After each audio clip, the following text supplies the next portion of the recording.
प्रभाकर गुरुजी आणि आज मी तुम्हाला एक सुंदर कथा सांगणार आहे. ही कथा आहे एका राजाची. एका राज्यात खूप उंदीर झालेले असतात व तिथे दुष्काळ पडलेला असतो. तिथला राजा कंटाळून गेलेला असतो कारण ती उंदरं खूप नुकसान करत असतात व त्या उंदरांनी त्याचे खूप कपडे कुरतडलेले असतात. मग तो पूर्ण दरबाराला विचारतो की कुणाकडे योजना आहे का हे उंदरं कशी पळवायची. सगळे दरबारी विचार करतात पण कोणाचीच कल्पना चालत नाही. तेव्हाच एक माणूस येतो. त्याच्या हातामध्ये एक डब्बा असतो. त्या डब्याला वरून फूल पडलेला असतो व त्याच्यावरती एक ब्लेड ठेवलेले असते. तर राजा म्हणतो, अरे तू कशी अशी योजना बनवलीस, कशी मरती उंदरं. तो म्हणतो, राजा खूप सोपं आहे.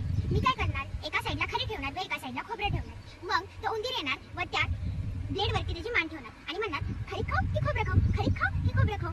मग असं करून त्याची मान कापणार